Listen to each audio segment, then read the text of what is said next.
هو الذي خلقكم من طين ثم قضى أجلا وأجل مسمى عنده ثم أنتم تمترون صدق الله العظيم وصدق رسوله النبي الكريم ونحن على ذلك لمن الشاهدين والشاكرين والحمد لله رب العالمين۔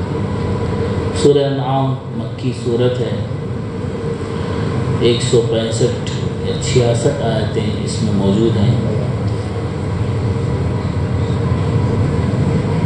پہلی آیت میں اللہ رب العزت نے آسمان و زمین کائنات کے بنانے کا ذکر فرمایا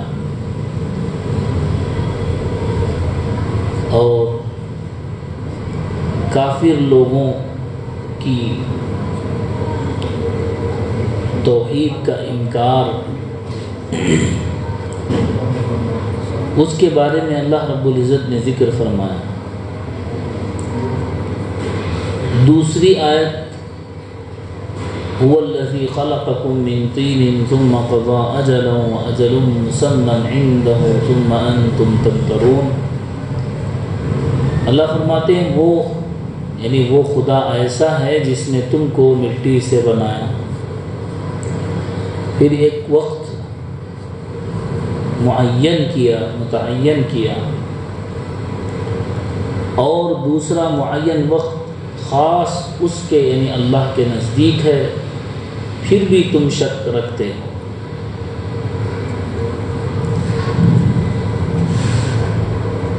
پہلی آیت میں آسمان و زمین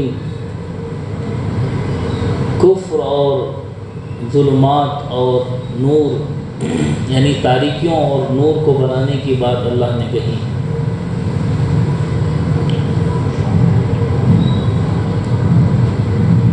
اور پھر اللہ نے کافروں کے اپنے علاوہ کسی اور کے پروردگار رب بنانے کو ذکر فرمایا کہ یہ لوگ پھر بھی دوسروں کو اپنا رب قرار دیتے ہیں، جبکہ خالق پیدا کرنے والا میں ہوں اور آسمان و زمین اور تاریکیوں اور نور کو پیدا کرنے والا میں ہوں۔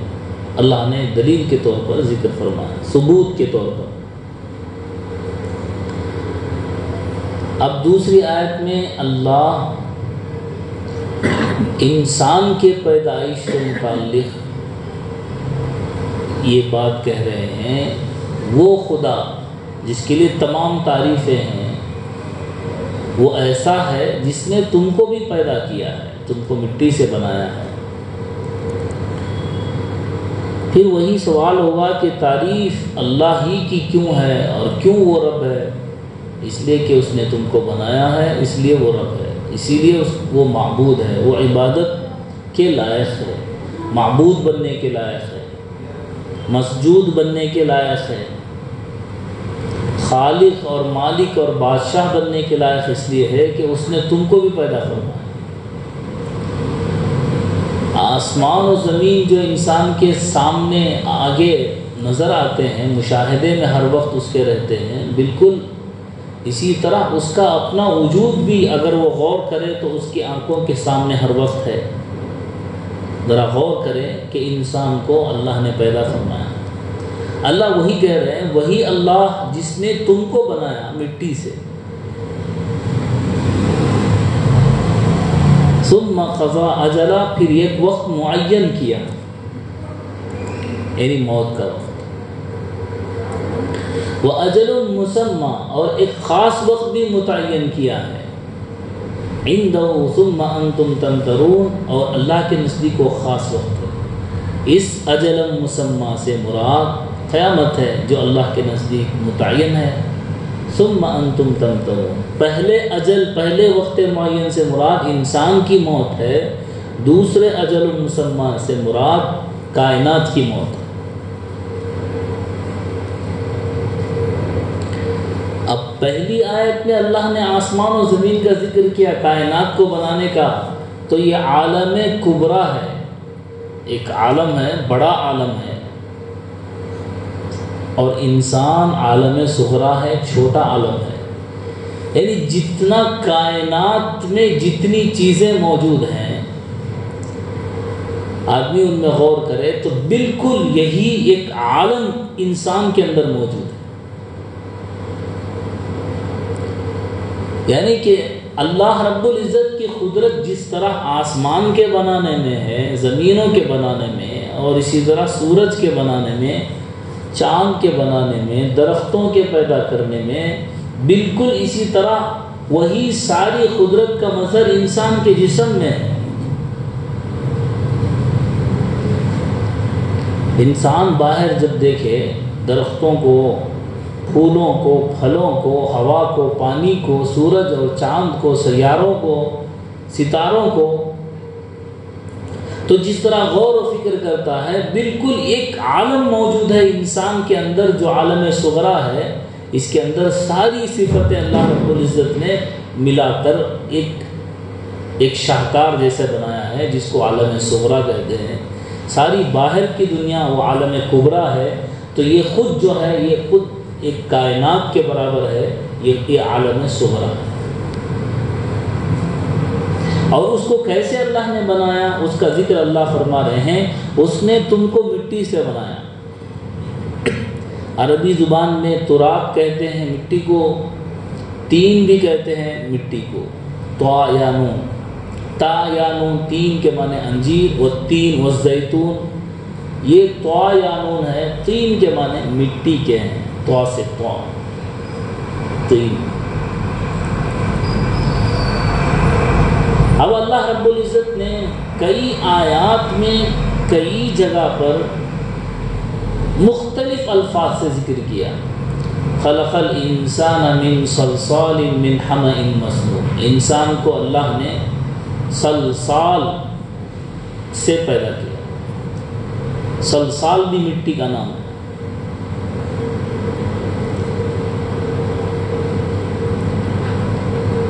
ایک اور جگہ اللہ رب العزت نے من طین لازب کہا، تین لازب کہا۔ مٹی جب اس کو زمین کے اوپر جو مٹی ہو اس کو تراب کہتے ہیں، لیکن اس مٹی کو پانی کے ساتھ ملا کر گوندا جائے، وہ کیچڑ کی شکل میں ہو، تو اس کو طین کہتے ہیں۔ اس کو گوندا جائے، جیسے مٹی کے برتن بنانے والے پہلے مٹی کو لیتے ہیں، تو جب زمین پر سے مٹی کو لیتے ہیں، وہ زمین پر جو مٹی ہوتی ہے اس کو تراب کہتے ہیں۔ اس کو پانی سے اگر گوند لیا جائے، اس کے بعد جو اس مٹی کی شکل ہوتی ہے جس کو ہم کیچڑ کہتے ہیں، اس کا نام طین ہے۔ اب پھر اللہ رب العزت نے مختلف دور سے گزارا اس کو، پھر اس کو گوندنے کے بعد اللہ رب العزت نے اس کو چھوڑے رکھا، گوندنے کے بعد اس مٹی کو چھوڑے رکھا۔ جیسے کہ مٹی کو گوندنے کے بعد تھوڑی دیر اس میں چھوڑے رکھتے ہیں، یہاں تک کہ وہ مل جائے، کیچڑ کی شکل اختیار کر لے، تو اس کا نام ہوتا ہے، جب وہ مٹی پانی میں مل کر کیچڑ کی شکل اختیار کر لیتی ہے، تو اس کا نام ہوتا ہے طین لازب۔ اور پھر اللہ رب العزت نے اس کا پتلا بنایا، مٹی کا پتلا بنایا، اور مٹی کو لانے کے لیے زمین سے حضرت جبرائیل علیہ السلام کو حکم دیا۔ حضرت جبرائیل علیہ السلام مٹی لینے کے لیے زمین پر آئے، مٹی نے انکار کیا کہ میں اللہ کی پناہ مانگتی ہوں، تم میرا زمین سے کچھ حصہ، میرا حصہ تم نکالو۔ تو حضرت جبرائیل واپس چلے گئے۔ پھر اللہ نے حضرت میکائیل کو بھیجا، حضرت میکائیل آئے، اس نے ان سے بھی یہی کہا، تو وہ بھی واپس چلے گئے۔ اور پھر حضرت اسرائیل علیہ السلام کو اللہ نے بھیجا کہ مٹی لے کر آئیں، تو حضرت اسرائیل علیہ السلام سے بھی زمین نے یہی کہا کہ میں اللہ کی پناہ چاہتی ہوں کہ تم میرا حصہ مجھ سے کم کرو، تم مٹی لے جانا چاہتے ہو۔ تو حضرت اسرائیل علیہ السلام نے کہا کہ میں اللہ کی پناہ چاہتا ہوں کہ میں اللہ کی نافرمانی کروں، میں اللہ کی بات کیوں نہ مانوں. تو لے گئے. تو اللہ رب العزت نے روحوں کو نکالنے کی ذمہ داری حضرت اسرائیل علیہ السلام کو دی کہ انہوں نے زمین پر رحم نہیں کیا. اب اللہ رب العزت نے قرآن کریم میں بہت سی جگہ اس بات کا ذکر کیا ہے، اور ایک لمبی طویل آیت بھی ہے. اللہ نے سلسلہ وار انسان کی پیدائش کا ذکر فرمایا ہے. کہیں اللہ رب العزت نے فرمایا یخرج من بین الصلب والترائب، انسان کی پیٹھ ریڑھ کی ہڈی سے انسان کا نطفہ منی نکلتی جو ہے بنتی ہے، وہ انسان کی پیٹھ سے. پیٹھ وَإِذَا خَذَ رَبُّكَ مِن بَنِي آدَمَ مِن ظُهُورِهِمْ ذُرِّيَّتَهُمْ، جب آدم علیہ السلام کی پیٹھ سے اللہ نے ان کی ذریت کو پیدا فرمایا. أَلَسْتُ بِرَبِّكُمْ، تو اس ریڑھ کی ہڈی سے اللہ رب العزت نے پانی کو نکالا، انسان کے پانی کو. اس کا بھی ذکر اللہ نے کیا یخرج من بین الصلب والترائب. ایک جگہ اللہ نے فرمایا ثم خلقنا النطفة، اللہ رب العزت نے نطفہ پیدا فرمایا. اس پانی سے رحم میں مادر میں جانے کے بعد، عورت کے رحم میں جانے کے بعد اس کی شکل نطفے کی ہوئی. ثم خلقنا النطفة، پھر نطفے کے بعد ثم من علقہ، پھر علقہ ہو گیا، یعنی گوشت کا خون کا لوتھڑا ہو گیا. اور پھر فخلقنا العلقة مضغہ، اور پھر وہ گوشت کا لوتھڑا ہو گیا. اس سلسلے کو اللہ رب العزت نے سورہ مومنون میں 18ویں پارے کی شروع میں 11ویں 12ویں آیت میں اللہ نے ذکر کیا. ثم خلقنا النطفة علقة فخلقنا العلقة مضغة فخلقنا المضغة عظاما، پھر اس گوشت کے لوتھڑے پر اللہ نے ہڈیاں چڑھائی. فکسونا العظام لحما، اور پھر ان ہڈیوں پر اللہ رب العزت نے گوشت پوست چمڑا اللہ نے بنایا. ثم انشأناه خلقا آخر، اللہ رب العزت نے بہترین اس شاہکار کو دنیا میں اللہ رب العزت نے بھیجا. اب اس کی ترتیب میں بھی انسان اگر دیکھا جائے تو یہ جو نطفہ بنتا ہے وہ زمین ہی سے بنتا ہے. والذی خلقکم، تم کو مٹی سے پیدا کیا تو اس کی اصل بھی مٹی ہی ہے. آدم علیہ السلام کی اصل بھی مٹی ہے، اس لیے کہ ہر غذا انسان کی زمین سے پیدا ہوتی ہے، اور زمین مٹی ہے، لہٰذا مٹی کی صورت ہی پھل ہے. پھل پھول ترکاری جتنی چیزیں جتنی غذا ہے سب کا سب مٹی ہی تو ہے، اس کی اصل مٹی ہے. تو اللہ نے اصل کا ذکر یہاں پر فرمایا هو الذی خلقکم من طین ثم قضى اجلا واجل مسمى عنده ثم انتم تمترون. وہ اللہ جس نے تم کو پیدا کیا مٹی سے. اور پیدائش پر غور، ہر انسان کے لیے کوئی چیز اگر کریٹ کرنا ہو بنانا ہو تو اس کے لیے کسی سیمپل کی ضرورت ہوتی ہے، کسی نمونے کی ضرورت ہوتی ہے. سیمپل کے بغیر کوئی آدمی کوئی چیز نہیں بنا سکتا. ایک صفت اللہ کی بدیع ہے. اللہ نے کہا بدیع السماوات والارض، آسمان جیسے آسمان پہلے نہیں تھے اللہ نے پیدا فرمایا. زمین جیسا سیمپل زمین پہلے نہیں تھی اللہ نے پیدا فرمایا. اسی طرح اندھیرا اور اجالا پہلے نہیں تھا اللہ نے پیدا فرمایا. اور اسی طرح انسان جیسی کوئی مخلوق پہلے نہیں تھی اللہ نے پیدا فرمایا. انوکھا پیدا کرنے والا.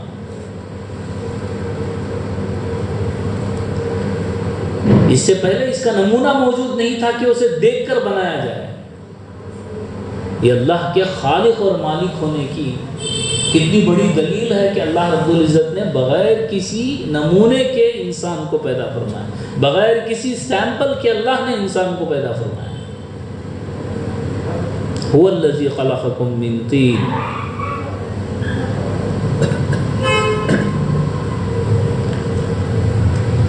ایک اور جگہ اللہ نے فرمایا الم یکن نطفۃ من منی یمنی ثم کان علقۃ فخلق فسوى، پھر اس میں اللہ نے مرد اور عورت بنایا، اور پھر اللہ رب العزت نے انسان کے پوروں کو بنایا، انسان کے پوروں کو بنایا، فنگر پرنٹ، اللہ نے اس کا بھی ذکر فرمایا الا ان نسوی بنانا، ایسا ایسا پیدا کرنے والا ہے، ایسی پیدائش کرنے والا ہے کہ ایک کے پورے دوسرے سے ملتے نہیں ہیں، لاکھوں انسان ہیں، کروڑوں انسان ہیں، ایک کی آواز دوسرے سے برابر ملتی نہیں ہے، ایک کا چہرہ دوسرے سے برابر ملتا نہیں ہے۔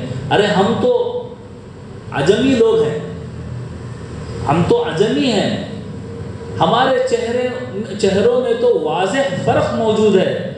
آپ نے چائنیز لوگوں کو دیکھا ہے،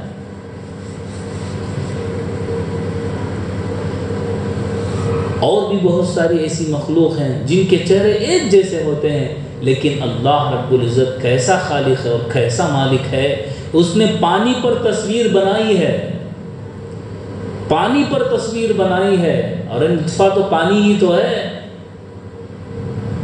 اب اس پر ایسی تصویر بنائی ہے کہ ایک کا چہرہ دوسرے سے ملتا نہیں،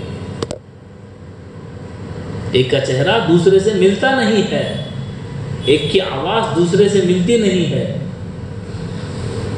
ہزاروں لوگ ہیں، ایک ہی قبیلے کے، ایک ہی خاندان کے، ایک ہی باپ کے، ایک ہی ماں کی اولاد ہے، لیکن عادتوں میں فرق ہے، آواز میں فرق ہے، چہرے میں فرق ہے، نشو و نما میں فرق ہے۔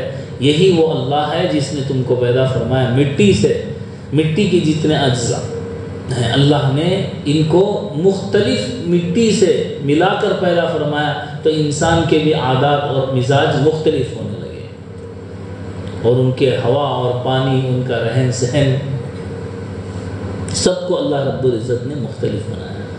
اور یہ اللہ وہ ہے جس نے اپنے قدرت سے انسان کو بغیر کسی مددگار کے، بغیر کسی نمونے کے، اپنی قدرت سے پیدا فرمایا، تنے تنہا وہ اکیلا ہے جس نے انسان کو کہاں بنایا، کہاں پیدا فرمایا۔ ایک تو آدم علیہ السلام کے پتلے کو جب بنایا تو وہ بن کر ایسا ہو گیا جیسے ہانڈی کے بنانے کے بعد بن کر وہ سوکھ جاتی ہے، اس کو مارو تو اس میں آواز آتی ہے، کھنک کی آواز اس میں آتی ہے، اور پھر اللہ رب العزت نے اس کے اندر فنفخ فیہ من روحہ، اور پھر اس میں کیا، اللہ نے اپنی روح پھونکی، اس میں روح پھونکی۔ روایتوں میں آتا ہے جب اس کو بنایا جائے تو شیطان بڑا غور و فکر کرنے لگا کہ اللہ کیا چیز بنا رہے ہیں، بڑی کوئی شاندار چیز بنا رہے ہیں۔ اللہ نے اس کو طاقت دی تھی تو وہ پورے جسم میں اس مٹی کے پتلے کے ہر ذرے میں گھومتا تھا، دوڑ لگا اور دیکھنا چاہتا کہ کیا اللہ نے بنایا۔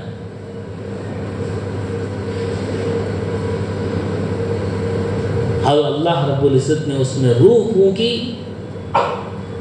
اور پھر اللہ رب العزت نے عزت عطا فرمائی آدم علیہ السلام کو فرشتوں پر، اور اللہ رب العزت نے علم عطا فرمایا آدم علیہ السلام کو، اور فرشتوں کے ذریعے اللہ رب العزت نے سجدہ کروایا۔